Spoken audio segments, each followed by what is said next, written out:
వంటిల్లే వైద్యశాల. ఈ వైద్యశాల అనేటువంటి పదం ఏనాటి నుంచో మన దేశంలో ప్రచారములో ఉంది. అంటే మనం తినేటువంటి పదార్థాలే ఔషధాలని, సకాలములో ఈ ఔషధాలను సేవించడం ద్వారా సంపూర్ణ ఆరోగ్యంతో జీవించే అవకాశం మాత్రమే మానవుడికి ఉంది. కాబట్టి వంటిల్లే వైద్యశాల అని పెద్దలు ఏనాడో దీనికి నామకరణం చేశారు.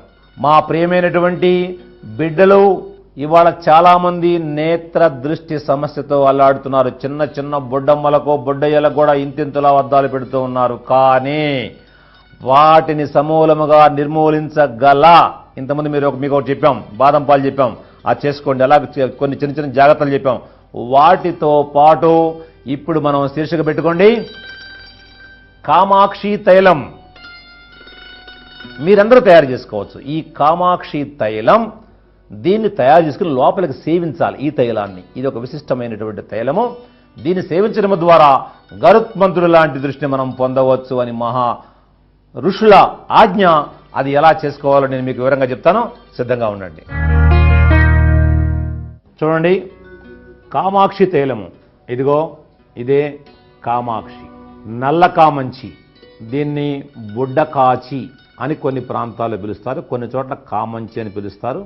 ఇతర రాష్ట్రాలలో కూడా, ముఖ్యంగా చెన్నై ఈ ప్రాంతాలలో దీన్ని రోజు కూర వండుకొని కూడా తింటారు. కూర వండుకొని తినటం ద్వారా కూడా అద్భుతమైనటువంటి నేత్ర దృష్టిని పొందేటువంటి శక్తి ఇందులో ఉంది. వీటికి నల్లగా గుత్తులు గుత్తులుగా బఠానీ గింజంత కాయలు వస్తాయి, కొన్నిటికేమో ఎర్రటి కాయలు వస్తాయి, బఠానీ గింజంత కాయలు. ఇదే కామంచి, కామాక్షి, బుడ్డ కాచి. గుర్తుపెట్టుకోండి. ఈ బుడ్డ కాచిని తెచ్చి సమూలముగా ముక్కలు చేసి కడిగి దంచి రసం తీయాలి. ఈ మొక్కను సమూలముగా దంచి తీసిన రసం ఇది 200 గ్రాములు. రాసుకోండి. ఈ రసాన్ని గిన్నెలో పోస్తున్నాం మనం. గిన్నెలో పోయి పోసి ఇందులో సమానంగా నువ్వుల నూనె, పరిశుభ్రమైన స్వచ్ఛమైన మేలు రకమైన నువ్వుల నూనె 200 గ్రాములు, సమాన భాగము, తగినంత పోయి, ఎక్కువ పోయి, రెండు సమానంగా కలిపాం. చూడండి, చాలా ఎంత ఆకు పచ్చని ప్రాణశక్తితో ఈ తల్లి నిండి ఉందో మీరు గమనించండి.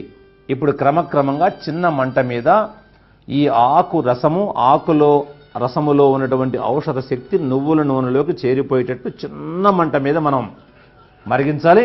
మరుగుతూ ఉంది, గమనించండి.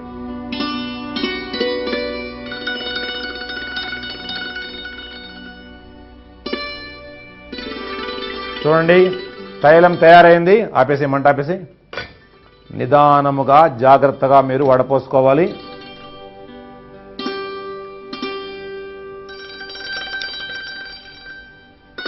బా, ఎంత జీవశక్తి నిండి ఉన్న తైలం తయారైందో మీరు చూస్తే ఆశ్చర్యపోతారు. ఈ రంగు మీరు చూస్తే, బా, ఇంత శక్తి, ఇంత పచ్చదనం ఇందులో ఉందా? చూశారు కదా. ఇదే తైలం. ఈ తైలము చల్లారిన తరువాత దీన్ని ఒక గాజు సీసాలో నిలవ ఉంచుకోవాలి. దీన్ని ఎట్లా వాడుకోవాలో ఏంటో వివరంగా చెప్పుకుందాం, చూస్తూ ఉండండి.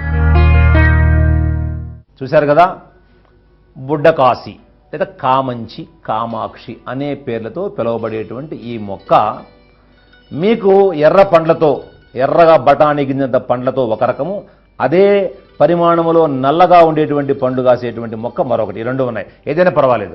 దీన్ని మనం ఏం చేసాం? సమూలముగా తీసుకొచ్చాం, కడిగాం, ముక్కలు చేసాం, దంచాం, రసం తీసాం. ఈ రసం మంచి శ్రేష్టమైన నువ్వుల నూనెలో పోసాం. నూనె మిగిలే వరకు మరగబెట్టి దించి వడపోసి ఈ తైలాన్ని రెండు పూటలా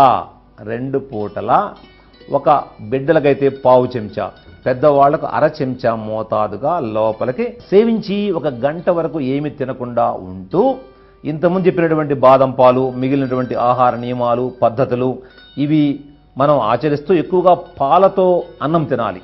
ఆవు పాలు అయితే మహాశ్రేష్టం. తొందరగా కళ్ళు పోయిన కళ్ళు రావాలి అంటే ఆవు పాలు బాగా ఎక్కువగా మనం ఆహారంలో తీసుకుంటూ ఉంటే మన నేత్ర దృష్టిని ఎంత తగ్గిపోయి ఉన్నా కూడా తిరిగి పెంచుకోవచ్చు. ఈ మొక్క అన్ని చోట్ల దొరుకుతుంది. కాబట్టి మా ప్రియమైనటువంటి బిడ్డలు ఈ కామాక్షి తల్లికి నమస్కరించి పూజించి ఆ తల్లిని తెచ్చుకొని ఇప్పుడు చెప్పినట్టుగా ఈ తైలాన్ని తయారు చేసుకొని మీరు బాగుపడి అందరికీ చెప్పి మన ఆయుర్వేద కుటుంబం యొక్క చిరునామాలు, ఫోన్ నెంబర్లు సహా మాకు రాసి పంపాలని మీ అందరికీ గుర్తు చేస్తూ ఈ ఆనంద సమయంలో మంచి విషయాలు మనం చెప్పినటువంటి మన మహర్షులకు మనం జై జైలు పలుకుదాం. చెప్పండి, జై ఆయుర్వేదం, జై జై ఆయుర్వేదం.